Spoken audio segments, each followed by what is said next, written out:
Hey, welcome to Filaments.ca's live stream. I'm Richard, your product specialist from Filaments.ca, and you're probably wondering why I look like this. Well, I kind of look like this because I get a lot of questions about safety gear and so on and so forth. But if I told you you needed all of this stuff, including gloves and an apron and all that kind of stuff to do 3D printing, well, then I'd be misleading you. You really don't. Let me get off this stuff so you can hear me better. All right, so I'll take that off. Take this off. There we go. All right. Let's put on some real glasses. All right, so tonight I'm going to be answering your questions. I've got some questions here in the chat or in email that I'm going to be going over. Just some general questions that you guys kind of need to know. One of the things I do want to go over tonight is this right here. And this is our summer sale at Filaments.ca. Right now, if you use the code SUN20 at checkout, you can get 20% off Econofill PLA, PLA Pro, and standard PETG. This applies to the 1 kilogram rolls, not to the half rolls, just so you know. So check that out. It's something that's going to be good for you. It's a good way to save some money, especially in this heat. It is hot. And right now here in my home, it is humid. So I wanted to let you guys know that we do have a summer sale on. I'm going to be talking about that a little bit more throughout the broadcast tonight. And if you've got any questions, feel free to drop them into the chat, and I'll be happy to answer them for you. Next thing I want to talk about is our new 0.5 kilogram rolls, refill rolls, which now you can get. Let me just turn that off. Which now you can get from Filaments.ca at a reduced rate. And you're going to have to print yourself one of these. Now, these are the spool in which it goes on. And I'm sure you've seen that video that was put out recently about how to assemble this. It's really easy. There's nothing to it, in all honesty. It takes a little over 100 grams of plastic. So if you've got some plastic left on a roll or you want to use up, this is a good way to do it. It's very well engineered. It is threaded on the inside and here. So it goes together really easy. So it's a good thing to have around, especially if you want to save yourself some money. This is a great product to do that. And you can see it's got little indentations here. And that's where you'll put your filament. Once your filament is on, there are straps that go around the filament, and those will ride in there, and you can just cut them off, and it will look just fine, and your filament will stay. There's even some little holes here by the Filaments.ca logo that allow you to weave your filament in and out, which is kind of nice. I'm really happy about that. This is a nice little setup. Now, one other thing I want to bring up to you real quick is what's going on over at Filaments.ca, and now the Filabox is back. You can go and check that out. We've been putting it on social media recently. The Filabox is back. It's a 1 kilogram roll subscription. You can cancel your subscription anytime. You can get PLA or PETG, and every month is a mystery of what type of PETG or PLA you're going to get. Depending on which one you choose, of course, you do have to choose one of the two. You can change your subscription at any time. So that's just something to be aware of. So check out the Filabox from Filaments.ca as well. All right, so let's get into our first question. This one comes from Bobby Schiller, and Bobby asks if PLA Pro is dishwasher safe. Now, PLA generally has a much lower melting point. So as far as putting PLA into the dishwasher, it's not something that I would recommend. I also wouldn't recommend you making stuff out of PLA and putting it in your car or out on your balcony where the sun can hit it, or where it's going to be exposed to higher than normal heats. Because PLA, again, has a much lower melting temperature, so it can deform, and in your dishwasher, it can deform quite easily. Now, that being said, although I don't put things that I've made for my wife out of PLA for the kitchen in the dishwasher, we do hand wash them. One of the things about printing with PLA is that it has layer lines. So food particles can get stuck in those micro lines or the divots between each layer.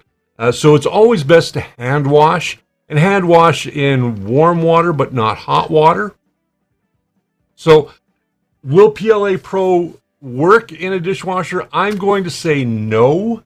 And that's just my own personal experience. I've been printing with PLA both in pros and high-end and regular PLAs for many years now. And to be perfectly honest with you, it's not something I would ever put into the dishwasher. Now, I wouldn't put any plastics that I 3D printed in the dishwasher, just to be on the safe side. Now, nylons will take a higher temperature. They'll handle that rigor. You got to remember that some of those plastics are brittle as well. So again, to be on the safe side, I would always hand wash anything that I'm using for foodstuffs with 3D printing. So that's something to keep in mind for you, okay? Next, we have one here from Rod Woolley. Now, he says, does drying a 1 kilogram reel of filament for, say, 4 to 6 hours in an oven get all the filament dry, or just the outer layers likely to be used for the next printing project? Okay, so when you dry your filament, you shouldn't have to dry your filament, in all honesty, when you get it. If there's a hole in the bag that your filament came in and there's air inside that bag, if it's not like totally vacuum sealed, then I would probably dry it. Drying it in the oven can be done, and a lot of people do it. My recommendation is get yourself a filament dryer, which with a fan in it that will move that warm air around and then really get to the core of your filament to dry it out completely. Would I do it in an oven? I have done it in the oven. I'm not a big fan of it because if you forget about it, or you put it on too high, or you don't crack the door on the oven, you're going to just melt that, and you're going to ruin a whole roll of good plastic that you may be using on a regular basis. So on the safe side, the short answer is yes, you can do it. Yes, it will dry it. Will it dry it completely? The answer is no, because there's no convection unless you have a convection oven. A dehydrator, a food dehydrator, works very well because of the convection. The EBOS filament dryer is very good because it has convection. The Sunlu one, the earlier versions of the Sunlu one did not have it. So it is not something I would consider to be a good filament dryer. But as long as it's got some sort of convection or it's moving the air around, set it to about 50 degrees.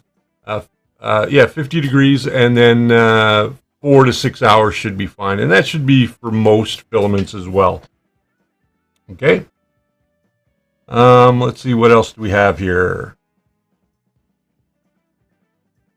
Okay. Looking at some of these. Let's talk about food safe. Here's a great question. I've been looking for a solution, and this comes from Mikey.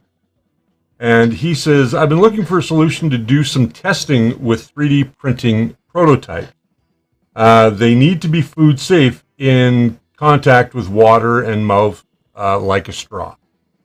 Is your food safe PLA applicable for that? I'm not looking to sell any prints, just for one-time use testing, prototyping. And could I get from you perhaps a statement of food safe compliance to some regulation? Now, when filaments say that they are food safe, the plastics that go into making that particular run is a food safe plastic. When it comes out the other end, is it still considered food safe? That is still a topic that is up for debate. Now, Again, like I said earlier, I've used regular PLA. I've made my wife cookie cutters, and she's used them. She's washed them. I've not died yet. She's made cookies for me many times with them, and I'm not dead yet. So that can tell you something about the quality of plastics. Now, ABS, PETG. PETG is a much better plastic to use. Most PETGs can be considered food safe just because of the PET, the plastic that is made up. The G that is added to PETG is for glycol. It's a glycol additive that goes into it to make it useful for printing in a 3D printing environment or an FDM 3D printing environment. So do you need to go ahead and make sure you have food safe compliance? If it's FDA approved, it's the plastic, the raw plastic that's FDA approved.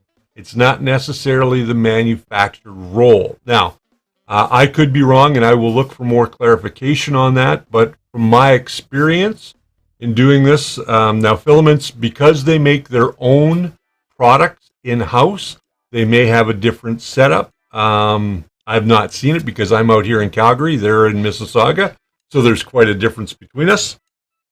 But that being said, for food safe applications, my recommendation is not to really do it. I've made vases; they're fine. I tend to use PETG. PETG, just to be on the safe side here, I use PETG as for planters.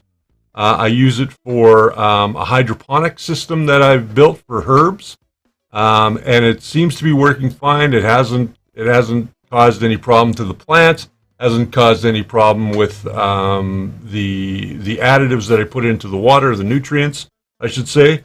And I'm not dead. I've been eating the vegetables from our little hydroponic tower, and they seem to be just fine. So, would I drink out of it? Yeah, probably in a pinch if I had to. Would I make a water bottle out of PETG? I might, because it will hold up fairly well.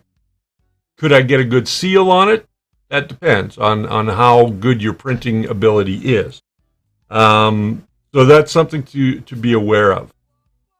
Now, moving on to one other question that seems to come up a lot, and that's not being able to get good adhesion to the bed. Throughout the country right now, we are under heat warnings from one coast to the other. Depending on where you are, right now here in Calgary, it is unbelievably humid today. Not normally like this. The humidity is quite high today. It normally is way low. We normally have a very dry climate here because we're in the mountains. Whereas in Ontario, Manitoba, it's much more damp. So you have more humidity in the air.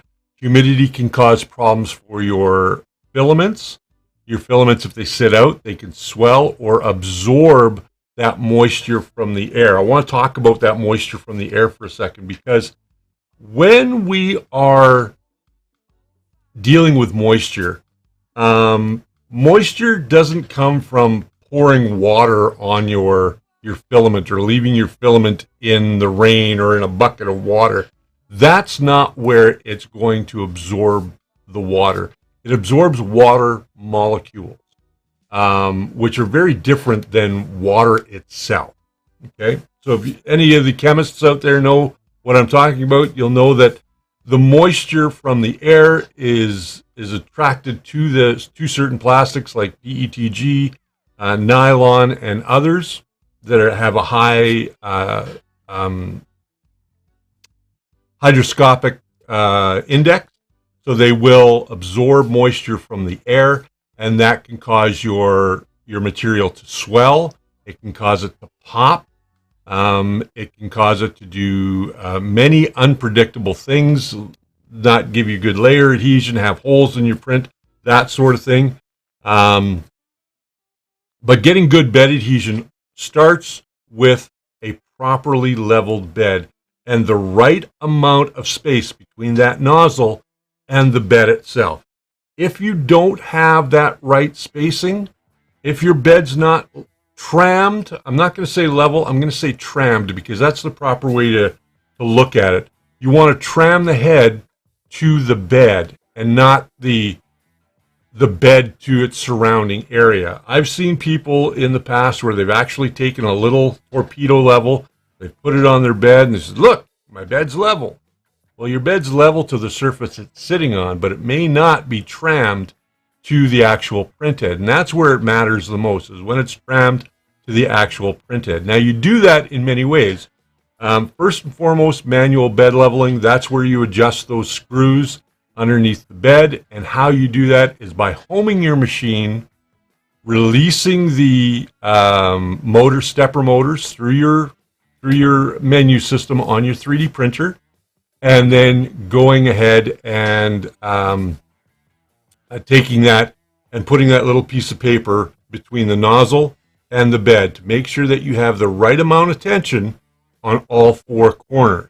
Now, the way that I do it is, if you've got four corners like this, I tend to go in diagonal, and I do an X. I find, for me, that goes a lot faster. I can tram my bed to my tool head much easier. I'm not chasing it around the bed as I would if I were doing that square. Then I will go ahead and I will set my offset. If I have an auto bed leveling like a BL Touch on the system, I will go ahead and make sure that that is all right. I will run a test print. I will do any minor adjustments that I have to do at that point, just to make sure that everything is kosher and copacetic and I'm getting good adhesion to the bed, just like you see there. Okay. This was printed on the CR10. Now you'll see that there's a little bit of whiteness on there. That's because I typically don't like the textured beds, the glass beds that come with CR10s. I tend to flip them over and use the glass. And what you're seeing there, those white areas, are from the glue stick that I use on the bed. And we've talked about glue stick before. I actually have a second video coming up comparing all of the adhesion methods that we talked about a few weeks ago, and coming up on this week's 5-Minute Friday. I see we've got a couple of people watching the stream right now. Go ahead and just tell me where you're from in the chat, and welcome to the program. We're going to go here for probably about another 10, maybe 15 minutes, and we'll see where we go from there. If you've got a question about 3D printing, please, by all means, go ahead and put it in the chat, and I'll be happy to answer it for you. I've been answering a couple of questions. You may have to go back and watch this again at the end of the live stream. But yeah, just to reiterate, getting good bed adhesion starts with a level bed and starts with good material. Also, you want to check, and I'm going to do a video maintenance, or a 3D printer maintenance video in the very near future as well, showing you how to maintain your printer and how to make sure that it is running. If you don't know who I am the host of The First Layer. I've been running that YouTube channel for almost 5 years now. It's all about 3D printing, and the goal is to teach you all about 3D printing. My job with Filaments.ca is a product specialist and to answer your questions and give you guidance about the products and services offered by Filaments.ca. So, with that said, hey, there's David Bowser. He says, I'll bite. Tip for watertight prints in PETG. Okay.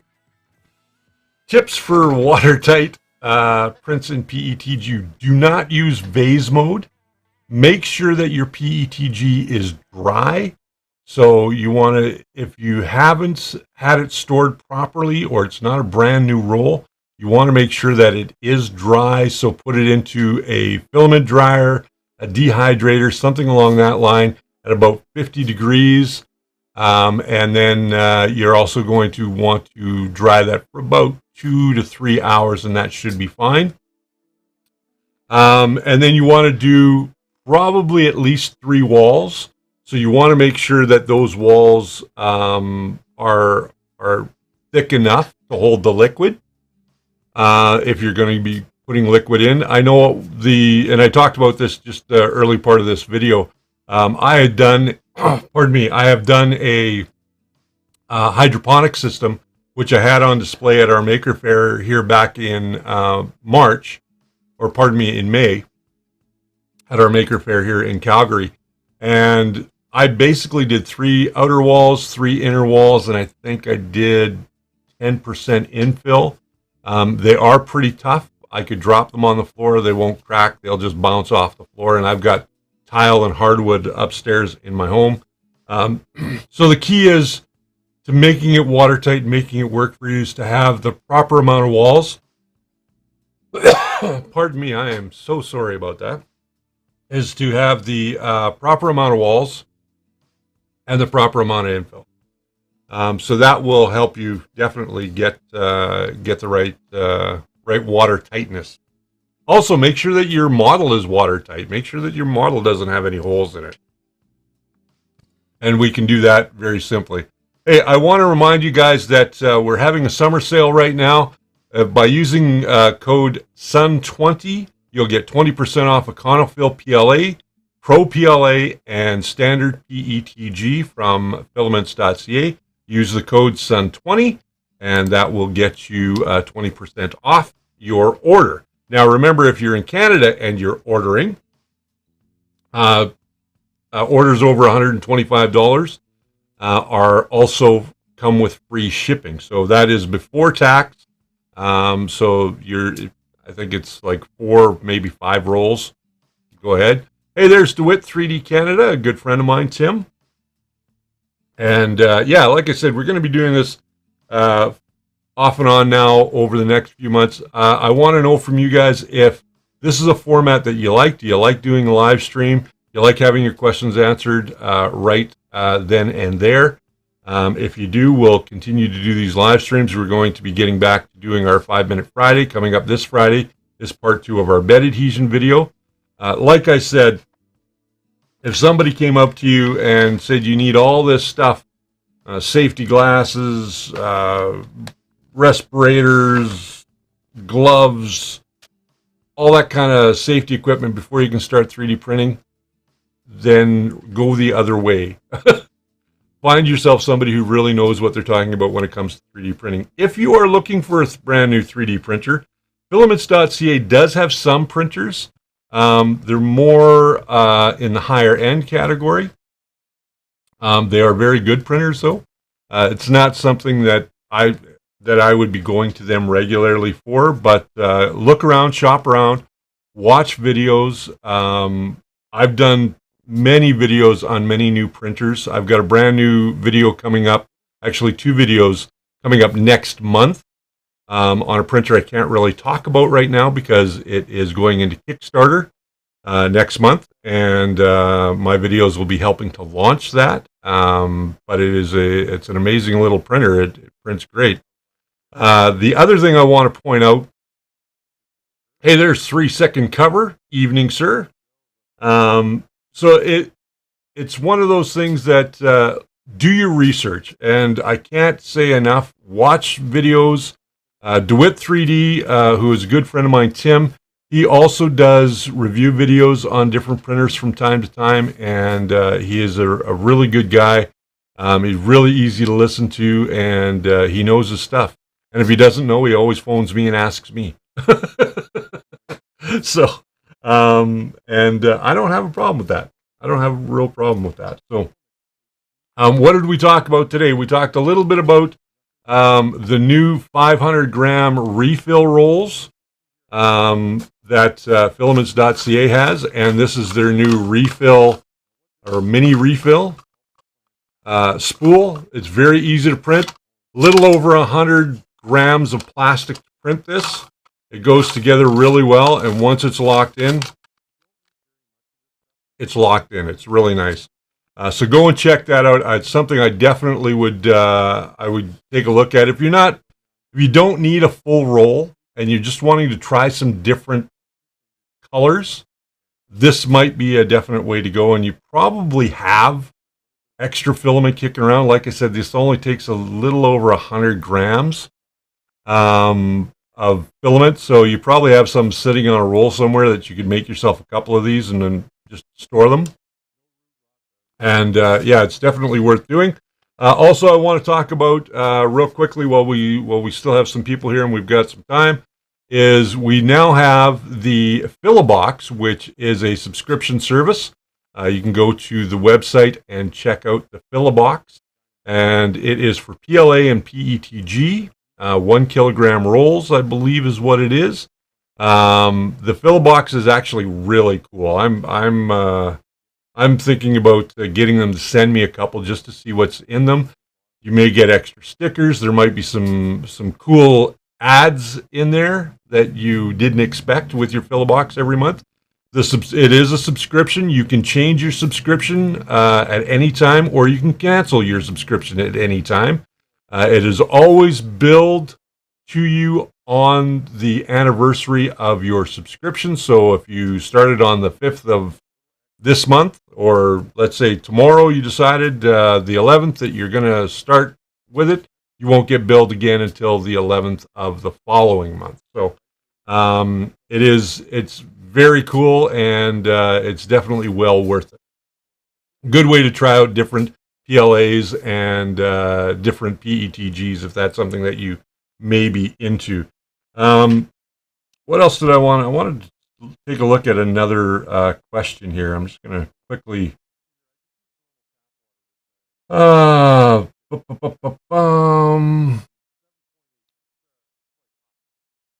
Okay. Wow. Most important ones I wanted to cover. Tangles. That's what I want to talk about. Tangles. Tangles is something. Let me see if I've got a roll of material around here. I know I do, because I just saw it here. Oh, here it is. Right here. At my feet. Let's not use that one. Let's use this one.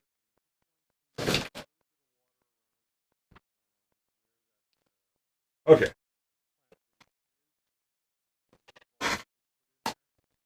So here I've got a roll of Econofil Silk PLA. This is the gold Silk PLA. People have been saying that they've been getting tangles in their filament. Now, coming from the factory floor, it's almost impossible to have a filament shipped with a tangle in it. The only way it would get a tangle in it, and it would be right at the very top, is if the person on the machine let go and let's see if I can get in nice and close there. And it kind of tangled underneath itself like that. So if we were to pull this, we could pull it and it would still print until it gets to a point where it gets too tight, and then you start to get under extrusion, and then you look and you go, oh my goodness. The best way to get rid of that is to uncoil like so, okay, keeping a hand on this filament. Once you see that the tangle is gone, then just pull the filament and slowly roll it back up. Once that is done, you'll come back to your holes and you just thread it back through, and you are good to go. There should never be a tangle anywhere down in here unless that tangle has been pulled all the way back. And depending on how well it was wound, will tell you exactly how loose or how tight it is. If it is too tight, it might be forced together, so it might seem like it's struggling to unwind itself. I would double check your filament once you take it out. Just quickly examine it, just like so, and look for anything that doesn't look right. If it doesn't look right, then I would go ahead and just take off a few strings and then bring it all back and wrap it manually and then go ahead. But you should never have a tangle this far down unless for some reason you let go of the filament. And it can happen, and we've all done it.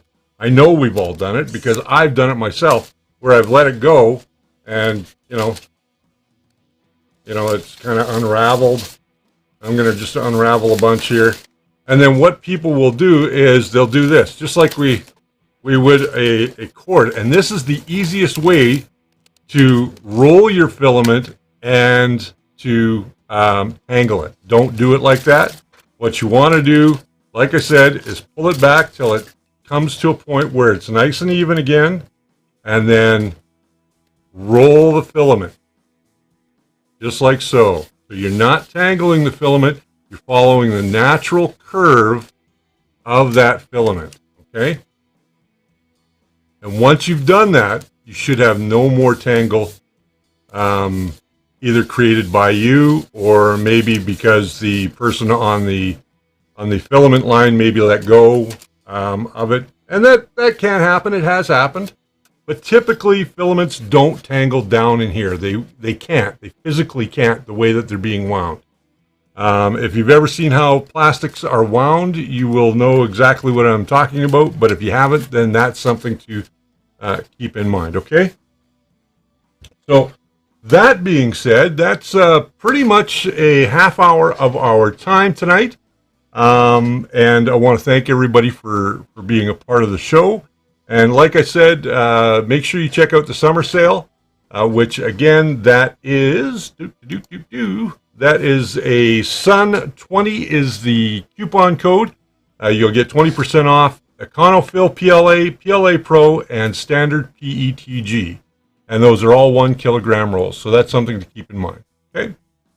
Check out the Filabox, which is something that's new, and make sure if you want to test out a bunch of different filaments, this is definitely a way to go. So until I see you guys next time, keep printing, keep designing, keep doing all kinds of things. I've got some stuff coming up on the first layer that is going to knock your socks off. We're going to be talking about a whole bunch of stuff related to 3D printing in the very near future. I'm back with a brand new 5-Minute Friday for Filaments.ca this coming Friday. We're going to talk about all of that bed adhesion. We're putting them to the test this week, and you guys will get to see that on Friday. And then I am back live Sunday on the first layer to talk to you about Ask for Help, which is my weekly show on taking your questions and helping you get the most out of your 3D printing. So until I see you guys next time, keep printing and have yourselves a great, great rest of the week. Bye for now.